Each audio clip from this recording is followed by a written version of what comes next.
متكلف بدخول وخروج زوار يا عتبه شوف انا عجبني في الرابعه من قال لهم يا ودي الزهره راكم تشوفوا الفنان اللي عنده السادة الحضور وهران الباهية إن هذه التظاهرة الثقافه وشكون الشعب كاع اللي راح حاضر هنايا بالروح المرحه تاعهم بالتفاهم بصح وريني كيفاش ريح صح ريح ها فيك راك غير شاك تقول لها لا نهضرهم عليك تهضر عليك مربي اعطاني راجل في عود امراه يا ودي امراه في عود راجل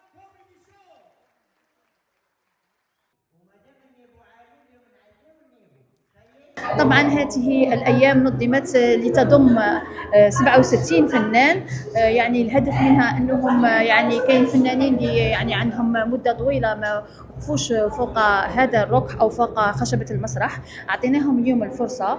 كذلك كاين فنانين كبار، كاين في الغربة، كاين فنانين كبار على مستوى الجزائر، يعني أعطيناهم الفرصة باش يقدموا عروضهم. هذه المرة أو الطبعة الأولى إن صح القول مجانية للجمهور، كذلك الغرض منها هو إرجاع ولا إعادة الجمهور إلى قاعات المسرح، وكذلك جمع شمل الفنانين اللي عندهم اختلاف في الفكاهة. كاين اللي يدير فكاهة تاع الضحك، كاين اللي يدير فكاهة تاع الكلمة، كاين اللي تاع لو كاركتير. احنا حاولنا ان شاء الله هذه الطبعة تكون وقود للطبعات المقبلة، ومرحبا بكم. الحمد لله يعني بادرة أولى، وإن شاء الله يعني نتمنى النجاح لهذا العرس البهيج لمدينة وهران، وخاصة وهران معروفة يعني فيها فنانين إلى آخره.